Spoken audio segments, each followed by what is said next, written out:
Hi hello welcome to vital biology.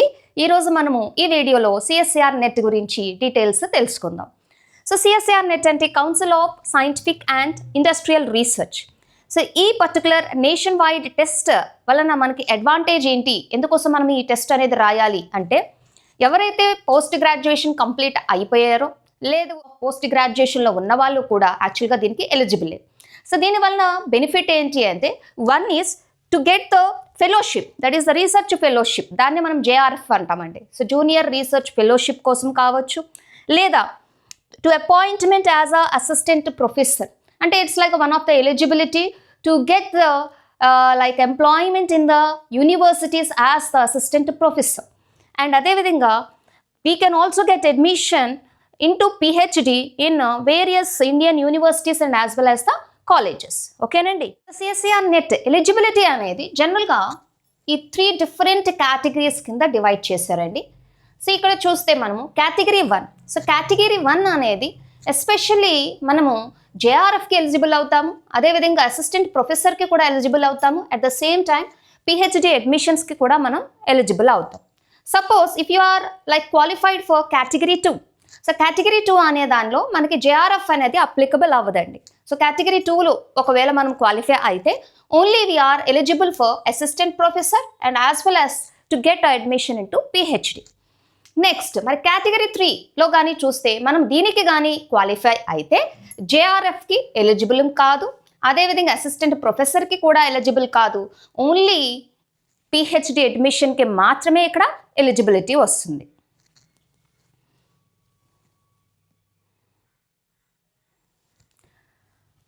So suppose ఇప్పుడు category 1లో like JRF, అదేవిధంగా మనకి PhD admission, అదేవిధంగా assistant professorship.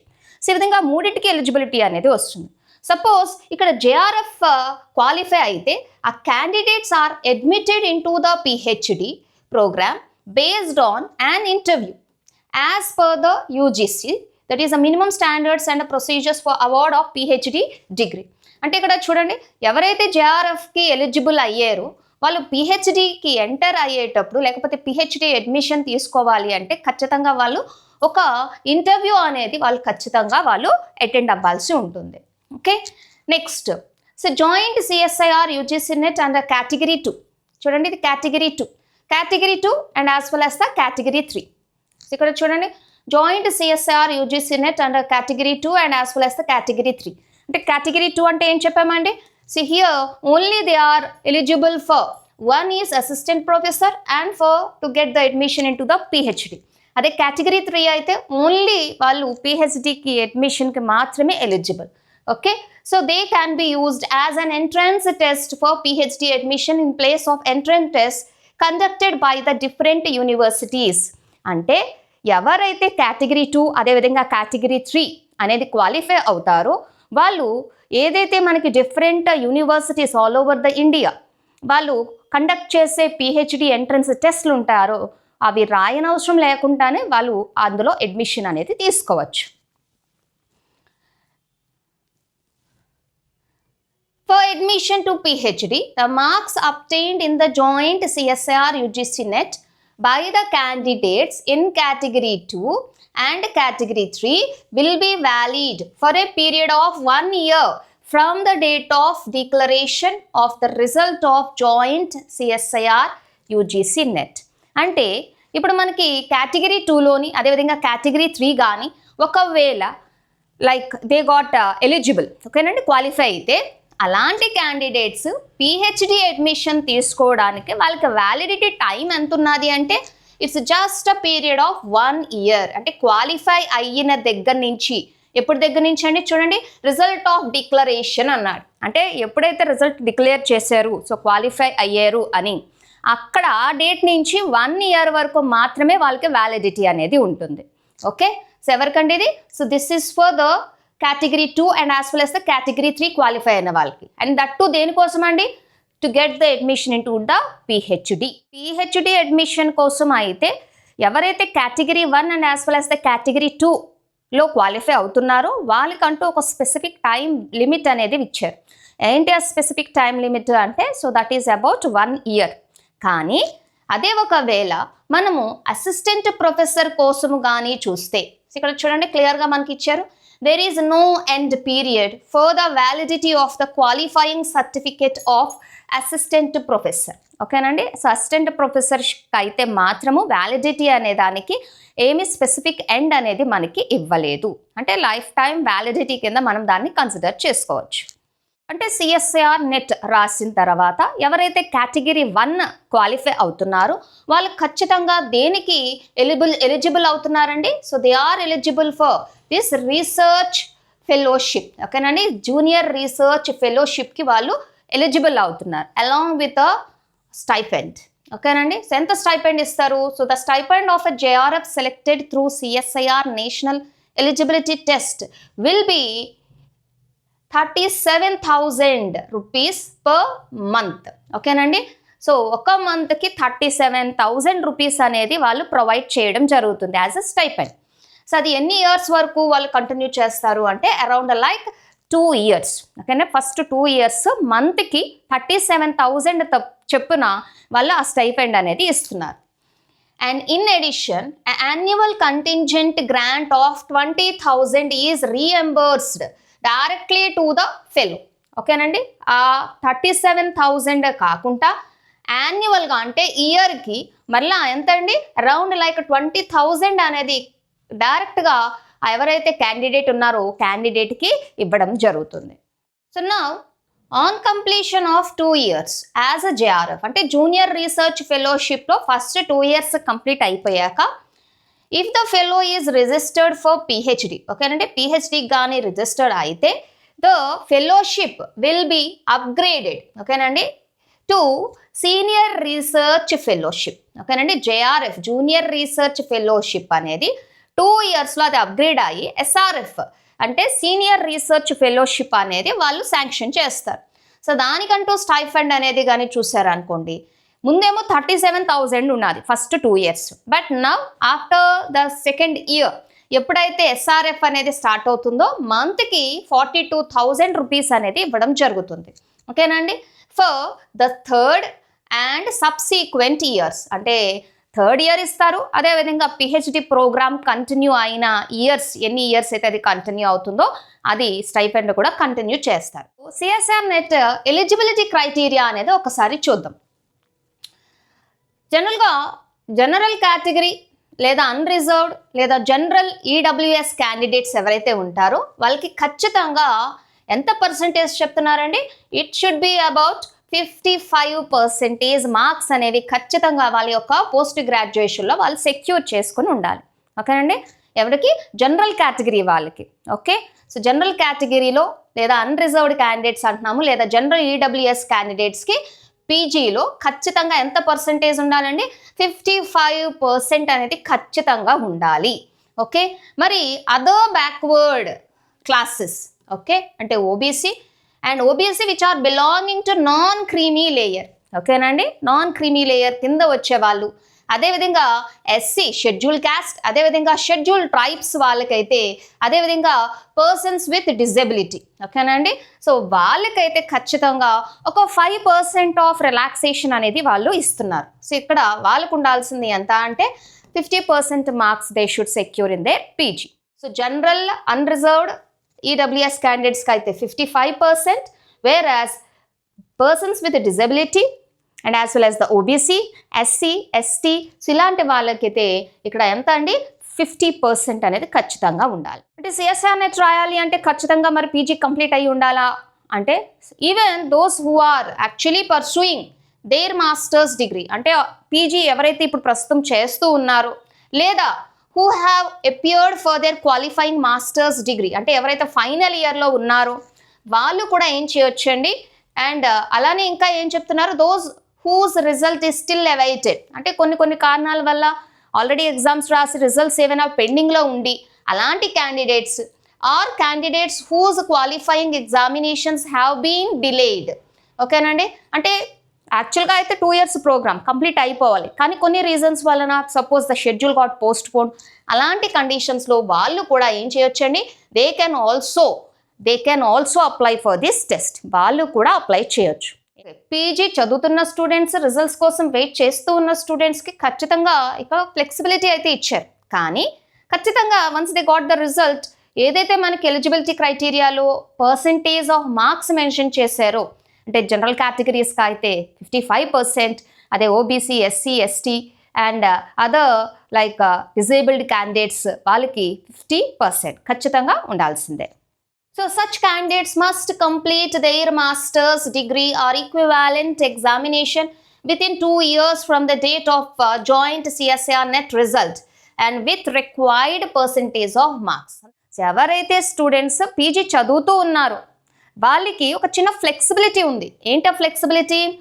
వాళ్ళు ఏదైతే మాస్టర్స్ డిగ్రీ అనేది ఖచ్చితంగా 2 ఇయర్స్లోగా ఫినిష్ చేయాలి అంటున్నారు. ఓకే, జనరల్గా పీజీ అనేది 2 ఇయర్స్ ప్రోగ్రామ్. సో ఎప్పటి నుంచి అని చెప్తున్నారండి? From the date of joint CSIR UGC result. ఓకేనండి, అంటే వీళ్ళకి ఇంకా పీజీ కంప్లీట్ అవ్వలేదు. ఓకే, సో పీజీ కంప్లీట్ అవ్వకుండానే నెట్ రాశారు, క్వాలిఫై అయ్యారు. సో క్వాలిఫై అయిన దగ్గర నుంచి 2 ఇయర్స్ అయితే వాళ్ళకి ఛాన్స్ ఇస్తున్నారు. సో ఆ 2 ఇయర్స్లోగా ఖచ్చితంగా వాళ్ళ యొక్క పీజీ అనేది వాళ్ళు కంప్లీట్ చేసుకోగలగాలి with whatever the required percentages. అప్పుడు మాత్రమే వాళ్ళకి ఏమవుతుందండి? They will be considered as the qualified.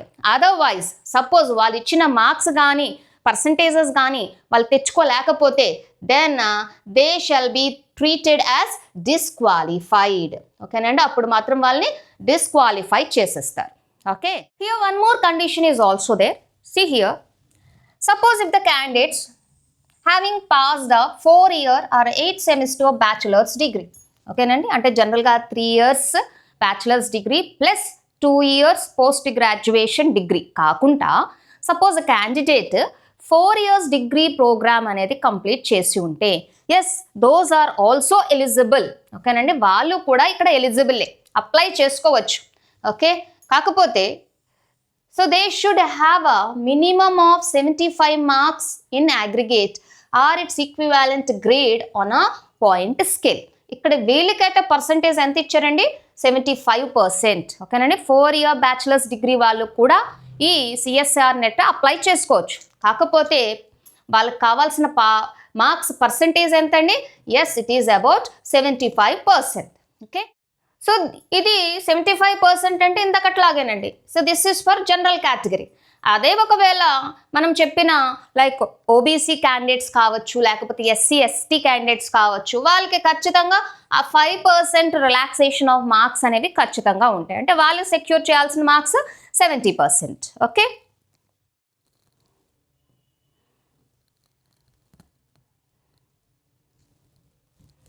and here one more note, the candidate qualifying the joint CSIR UGC NET exam based on a 4-year undergraduate degree will be eligible for the award of the Junior Research Fellowship and for admission to the PhD. ఇది చాలా important అండి, చూసుకోవాలి.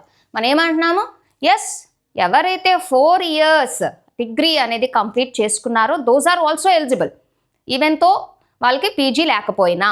కానీ వాళ్ళకి eligibility అనేది 2 కేటగిరీస్కే ఇస్తున్నారండి. So eligibility దేనికి ఇస్తున్నారు?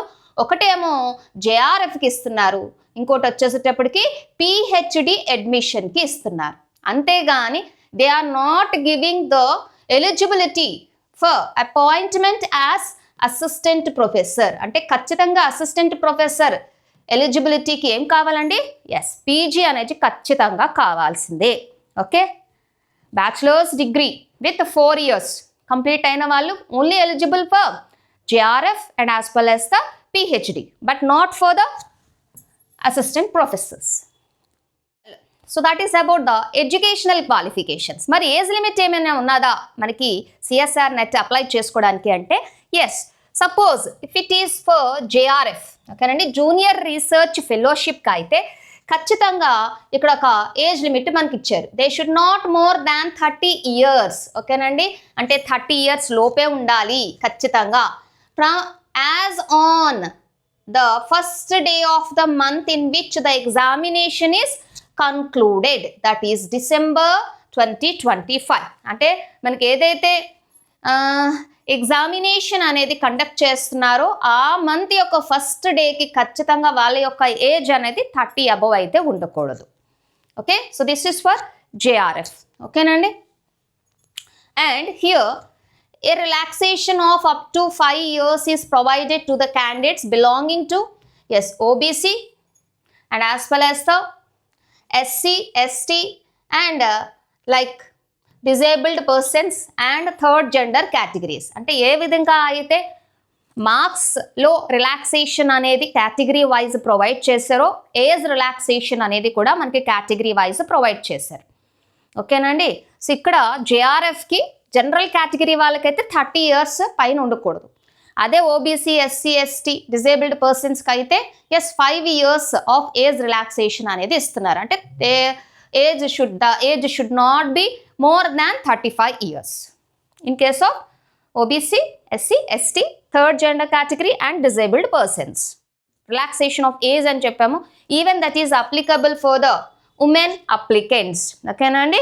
ఖచ్చితంగా ఉమెన్కి కూడా ఆ రిలాక్సేషన్ అనేది అప్లై అవుతుంది. So that is for the age limit for JRF. మరి అసిస్టెంట్ ప్రొఫెసర్కి ఏజ్ లిమిట్ ఏమైనా ఉందా? There is no upper age limit in applying for joint CSIR UGC NET for assistant professor. Okay, for the eligibility of assistant professor there is no age limit. మరి ఈ PhDలోకి అడ్మిషన్కి ఏదైనా age limit ఉందా అంటే here also there is no upper age limit. ఓకేనండి. అంటే age limit అనేది ఓన్లీ JRFకి మాత్రమే ఉంది, not for the assistant professor and as well as admissions to PhD. మనము CSIR నెట్లో మనము ఏ సబ్జెక్ట్స్కి అప్లై చేసుకోవచ్చు? See here, subjects of the test. So ఇక్కడ చూడండి 1, 2, 3, 4, 5. సో వీటికి స్పెసిఫిక్ సబ్జెక్ట్ కోడ్స్ అనేవి మనకి మెన్షన్ చేశారు. ఓకేనండి. 701, 702, 703, 704, 705. These subject codes are important while we are applying. అంటే అప్లికేషన్ ఫిల్ చేసేటప్పుడు మనకి సబ్జెక్ట్స్ కోడ్స్ అనేవి చాలా స్పెసిఫిక్గా చూసుకోవాలి. సో 701 అంటే మనకి కెమికల్ సైన్సెస్ వస్తుందండి. Versus the 702 earth sciences, atmospheric sciences, oceanic sciences and planetary sciences. Okay, ఇవన్నీ కూడా మనకి 702లోకి వస్తున్నాయి. 703 that is of life sciences. Okay, versus the 704 mathematical sciences, versus 705 it's of physical sciences. ఓకేనండి. అంటే this is the main difference. మనకి UGC నెట్కి CSIR నెట్కి మెయిన్గా కానీ చూస్తే CSIR నెట్లో మనకి ఎస్పెషల్గా కవర్ చేసే సబ్జెక్ట్స్ ఏంటి అంటే సైన్సెస్ అండి. ఓకే, ఎగ్జామ్ ఎలా ఉంటుంది, ఎన్ని మార్క్స్ ఏంటి అనేది ఒకసారి చూద్దాం. ఇక్కడ మోడ్ ఆఫ్ ఎగ్జామినేషన్ వచ్చేటప్పటికి దట్ ఈస్ CBT అంటే కంప్యూటర్ బేస్డ్ టెస్ట్ మోడ్. ఓకేనండి. అంటే it's not like paper and pen method అయితే కాదు, ఇది computer based test mode. Okay, మరి ఆ పేపర్లో మనకి ఎన్ని పార్ట్స్ ఉంటాయి అంటే జనరల్లీ 3 parts ఉంటాయి. And all the parts will consist of objective type. ఓకేనండి. జనరల్గా ఇందులో ఏముంటాయి?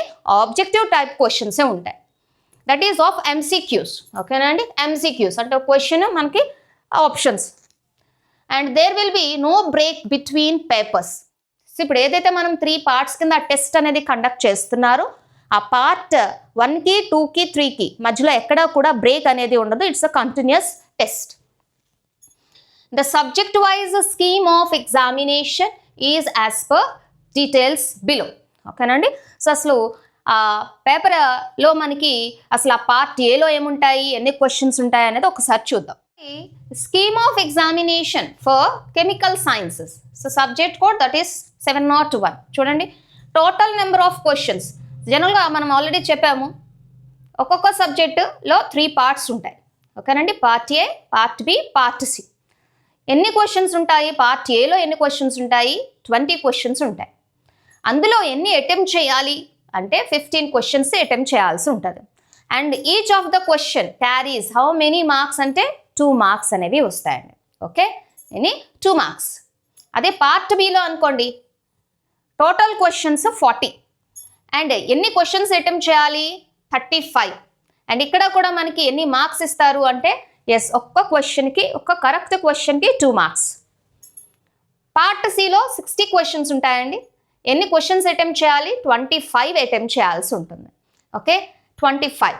అండ్ ఎన్ని మార్క్స్ ఇస్తారు ఒక్క క్వశ్చన్కి కరెక్ట్ ఆన్సర్కి అంటే 4 మార్క్స్ అనేవి మనకి పార్ట్ సిలో వస్తాయి. ఓకే, పార్ట్ ఏ పార్ట్ బిలో ఈచ్ ఆఫ్ ద కరెక్ట్ ఆన్సర్కి 2 మార్క్స్ ఇస్తున్నారు. పార్ట్ సిలో వచ్చేటప్పటికి ఒక కరెక్ట్ ఆన్సర్కి 4 మార్క్స్ వస్తున్నాయి.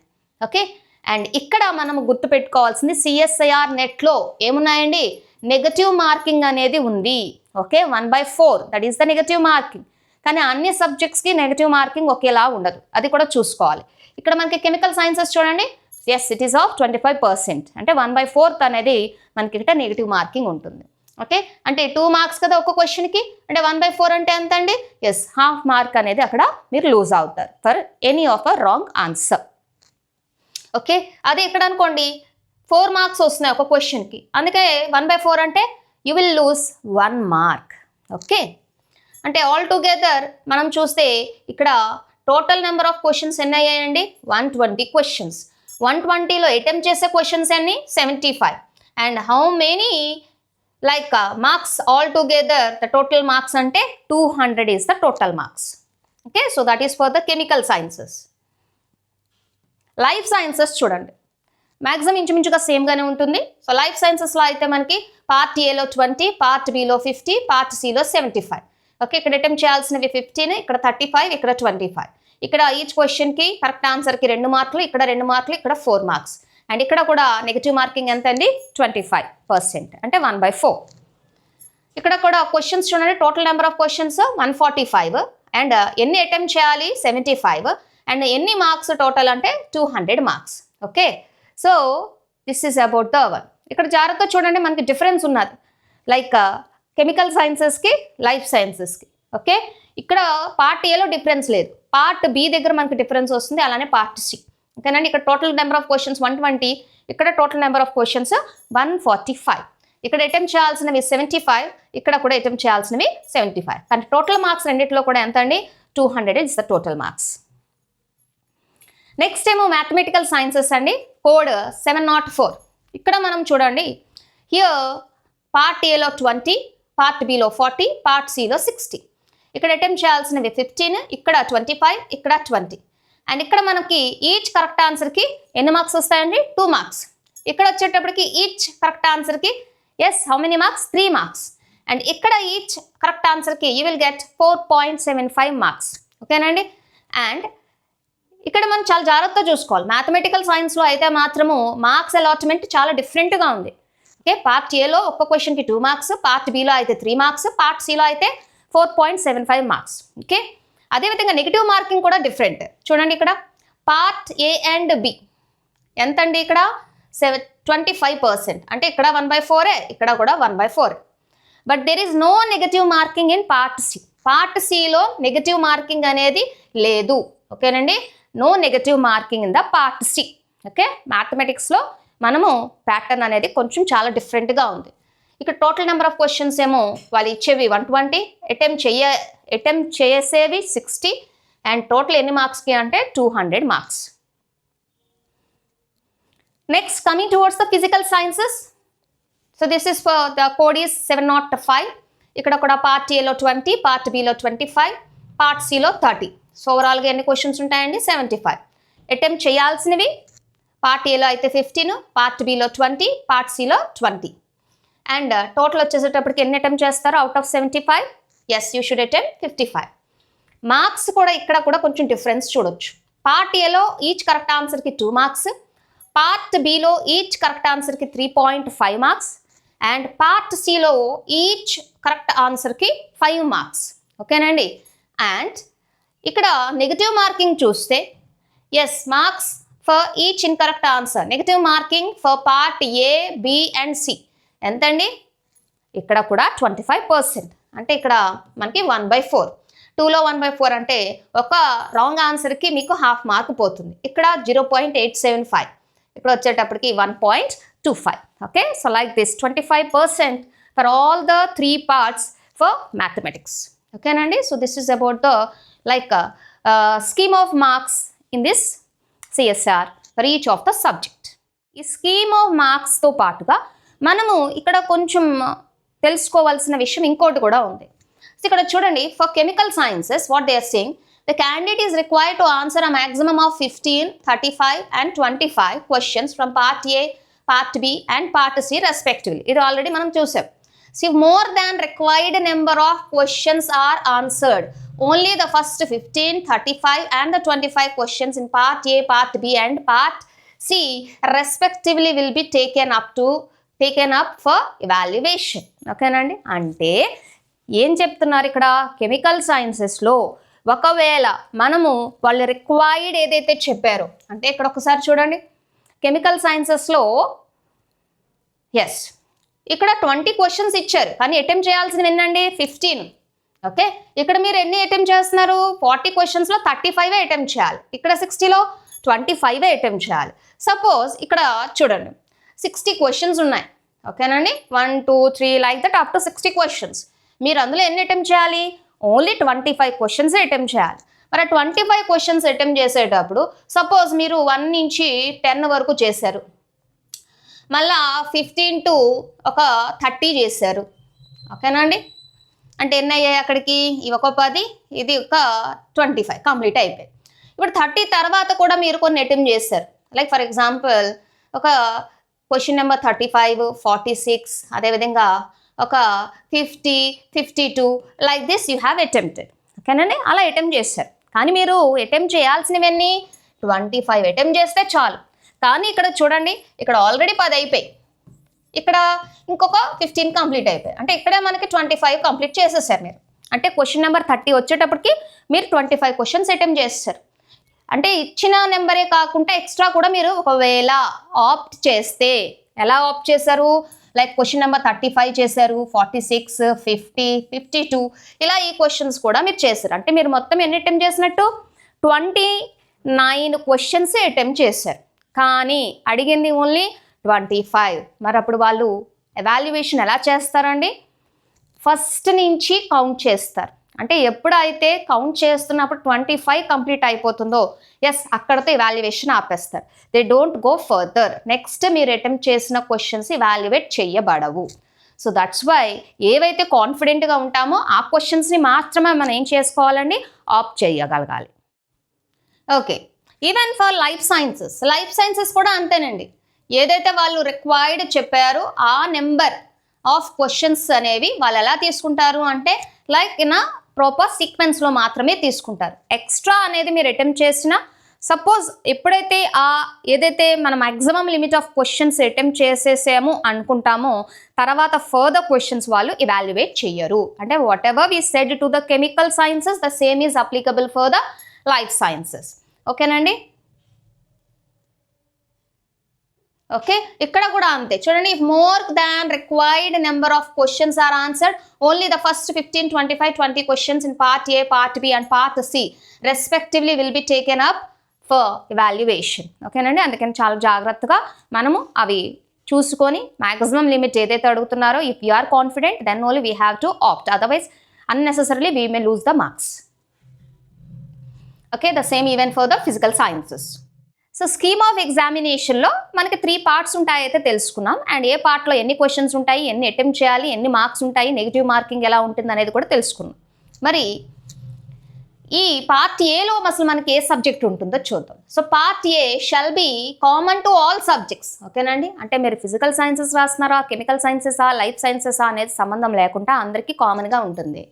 అండ్ ఇందులో ఏముంటాయి అంటే questions pertaining to general aptitude. ఓకేనండి, general aptitude with emphasis on logical reasoning, graphical analysis, analytical and as well as numerical ability, quantitative comparison, series formation, puzzles, etc.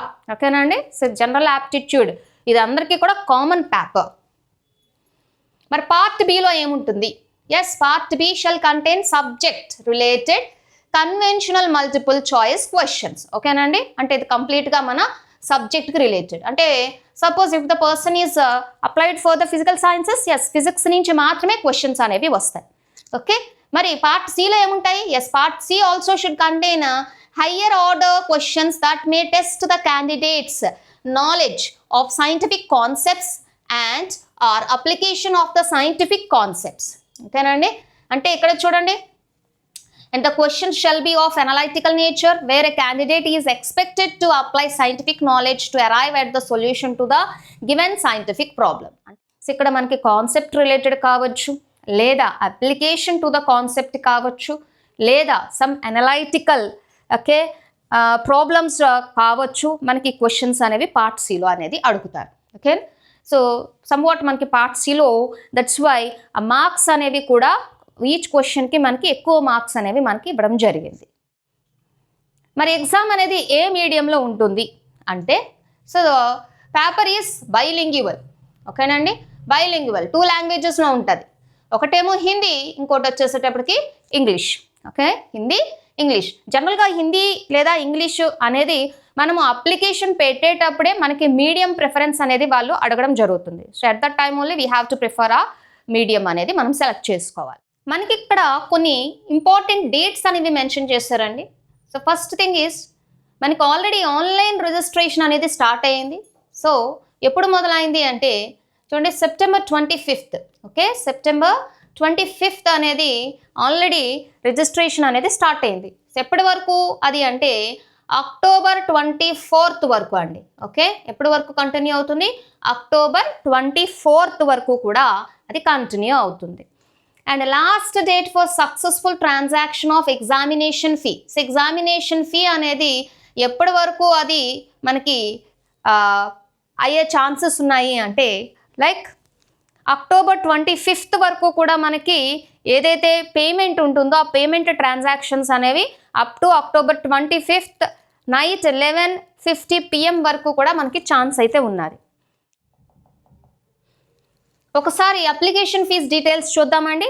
So general కేటగిరీకి అయితే it's about 1150 rupees, అంటే 1150. General EWS OBC non creamy layer వీళ్ళకి 600 rupees is the application fee. Versus for the SC ST అదేవిధంగా persons with disabilities and third gender వీళ్ళకైతే it's 325 rupees. ఓకేనా అండి, so అది fee details. చూడండి, సపోజ్ అప్లికేషన్ మనము forward చేసాం, కానీ suppose if you think that మనం ఫిల్ చేసేటప్పుడు ఏమైనా ఎర్రర్స్ ఉన్నాయి, మిస్టేక్స్ చేసాము అంటే మనకి అందులో కరెక్షన్స్కి మనకి ఒక ఛాన్స్ అనేది ఇస్తారు. So that is 27th October to 29th October. ఓకేనండి, సో 27th నుంచి 29 అంటే 27, 28, 29. సో 29 11:50 PMకి అక్కడ ఏమైపోతుంది? స్టాప్ అయిపోతుంది. ఫర్దర్ కరెక్షన్స్ అనేవి అది రిసీవ్ చేసుకోదు, యాక్సెప్ట్ చేయదు. మరి ఆల్ టుగెదర్ మనం చెప్పిన ఎగ్జామ్ యొక్క డ్యూరేషన్ ఎంతండి అంటే ఇట్ ఈస్ 3 hours. ఓకేనండి, 180 minutes, 3 గంటలండి ఎగ్జామ్. అండ్ టైమింగ్స్ వచ్చేటప్పటికి మరి డేట్ ఆఫ్ ది ఎగ్జామినేషన్ ఎప్పుడు అంటే ఆ డేట్ ఆఫ్ ది ఎగ్జామినేషన్ వచ్చేటప్పటికి చూడండి ఇక్కడ దిస్ ఇస్ December 18. ఓకేనండి, December 18 is the examination date. మరి టైమింగ్ ఆఫ్ ఎగ్జామినేషన్ వచ్చేటప్పటికి మనకి 2 షిఫ్ట్స్లో కండక్ట్ చేస్తూ ఉంటారు. మనకి ఏ షిఫ్ట్లో పడితే ఆ షిఫ్ట్ మనము వెళ్ళి మన రెస్పెక్టివ్ సెంటర్స్లో వెళ్ళి మన ఎగ్జామ్ అనేది మన టెస్ట్ అనేది మనం ఇస్తాం. సో షిఫ్ట్ 1 వచ్చేటప్పటికి 9 AM to 12 noon ఉంటుందండి. షిఫ్ట్ 2 వచ్చేటప్పటికి 3 PM to 6 PM అనేది మనకి సెకండ్ షిఫ్ట్ ఆఫ్ ఎగ్జామినేషన్ అనేది మనకి టైమింగ్స్ ప్రొవైడ్ చేశారు. ఇలా ఎగ్జామ్ అనేది 2 షిఫ్ట్స్లో కండక్ట్ చేస్తారు. CSIR net related subject wise syllabus ఏంటి అంటే ఎస్ మనకి 3.6లో మనకి స్పెసిఫిక్ వెబ్సైట్ అనేది మెన్షన్ చేశారండి. So if you will visit this website, yes, definitely you will get the detailed syllabus information about your respective subjects. మరి application fill చేయడానికి మనకి కావాల్సిన డాక్యుమెంట్స్ ఏంటి? సో ఎందుకంటే మనం అప్లై చేసే ముందే మనకు కావాల్సిన డాక్యుమెంట్స్ ఏమేమి అవసరం పడతాయి అనేది మనకి కొన్ని డీటెయిల్ ఇన్ఫర్మేషన్ అయితే ప్రొవైడ్ చేశారు. సో అవేంటి అనేది ఒకసారి చూద్దాం. సో ఈ డాక్యుమెంట్స్ అన్ని మనం పెట్టుకున్న తర్వాత మాత్రమే మనము ఆన్లైన్ అప్లికేషన్ అనేది మనం స్టార్ట్ చేయడం మంచిది. సో ఒకసారి చూద్దామండి ఏమేమి కావాలో. సో చూడండి, copy of board are university certificate for candidates name, mother's name, father's name and date of birth. అలానే ఐడెంటిఫికేషన్ లైక్ పాస్పోర్ట్ నెంబర్ కావచ్చు, రేషన్ కార్డు కావచ్చు, ఆధార్ కార్డు కావచ్చు, ఇలా ఏదైనా ఒక ఐడి ప్రూఫ్. అలానే qualifying degree certificate or at least semester mark sheets. ఓకేనండి, అంటే మనం ఏదైతే మనం ఎలిజిబిలిటీ క్రైటీరియాలో చెప్పాము ఎడ్యుకేషనల్ క్వాలిఫికేషన్స్లో, అంటే పీజీ కంప్లీట్ అయిన వాళ్ళైతే ఎస్ ఆ పర్టికులర్ రెస్పెక్టివ్ డాక్యుమెంట్స్, లేదు ఆల్రెడీ పర్సూ చేస్తున్న వాళ్ళు అయితే ఏ సెమిస్టర్లో వాళ్ళు ఉన్నారో ఆ రెస్పెక్టివ్ సెమిస్టర్ మార్క్స్ కావచ్చు. ఇలాగా ఏదైతే రిక్వైర్డ్ డాక్యుమెంట్ ఉన్నదో regarding the our educational qualification, yes definitely those mark sheets. అలానే మన మెయిల్ అడ్రస్, ఓకేనండి, అదేవిధంగా permanent address along with the pin code ఖచ్చితంగా మనకు తెలిసి ఉండాలి. అలానే మనం ఏ సిటీస్ అయితే ఆప్ట్ చేసుకుంటామో as a centers for this CSIR test, ఓకేనండి, 4 cities అనేవి మనం చూస్ చేసుకొని ఉంచుకోవాలి. అలానే code of joint CSIR UGC NET subject, ఇందాక మనం చెప్పుకున్నాం కదండి, subject codes 701, 702, 703, 704 like this subject code. మనం ఏ ఎగ్జామ్ అంటే ఏ సబ్జెక్ట్కి మనం అప్లై చేస్తున్నామో ఆ సబ్జెక్ట్ యొక్క రెస్పెక్టివ్ సబ్జెక్ట్ కోడ్ అయితే తెలుసుకొని ఉండాలి. అలానే కేటగిరీ సర్టిఫికెట్, అంటే suppose if you are eligible for OBC, yes non creamy layer, మన ఆ ఓబీసీ సర్టిఫికెట్ ఉండాలి, లేదా ఎస్సీ సర్టిఫికెట్, ఎస్టీ సర్టిఫికెట్, లేదా డిజేబుల్డ్ పర్సంటేజెస్ ఎంతైతే ఉన్నాయో ఆ సర్టిఫికెట్స్ అనేది ఖచ్చితంగా మన దగ్గర ఉండాలి. సో ఎవరైతే పీజీ ఎండ్ సెమిస్టర్లో ఉన్నారో వాళ్ళ యొక్క రిజల్ట్ ఎవైటెడ్ సర్టిఫికెట్ అనేది కూడా ఇక్కడ అవసరం పడుతుంది. అలానే ఎకనామికల్లీ వీకర్ సెక్షన్స్ అంటే ఈడబ్ల్యూఎస్ సర్టిఫికెట్ అనేది కూడా ఖచ్చితంగా ఉండాలి, they are applicable for that. And even the person with disability certificate చెప్పాం కదండి, ఎస్ ఖచ్చితంగా ఆ డిజబిలిటీ యొక్క పర్సంటేజ్ అనేది కూడా వాళ్ళు క్లియర్గా ఆ సర్టిఫికెట్లో తెచ్చుకోగలగాలి. అలానే email address and mobile number of the candidates, అలానే స్కాన్డ్ ఇమేజెస్, ఓకేనా, మన photographs and as well as signature. So photograph అయితే మనకి size must be between 10 KB to 200 KB అడిగారండి. అదేవిధంగా క్యాండిడేట్ సిగ్నేచర్ అయితే 10 KB to 50 KB మధ్యలోని క్యాండిడేట్ సిగ్నేచర్ అనేది మనం అప్లోడ్ చేయాల్సి ఉంటుంది. ఓకే, సో ఒక్కసారి ఖచ్చితంగా మనము ఆన్లైన్ అప్లికేషన్ ఫిల్ చేసే ముందు ఈ డీటెయిల్స్ అన్నీ కూడా మనకి ఏదైతే ప్రొవైడ్ చేశారో ఆ డాక్యుమెంట్స్ అన్నీ కూడా పక్కన పెట్టుకొని జాగ్రత్తగా ఎటువంటి మిస్టేక్స్ లేకుండా ఈ యొక్క అప్లికేషన్ అనేది ఫిల్ చేయండి. And also all the best for your preparation.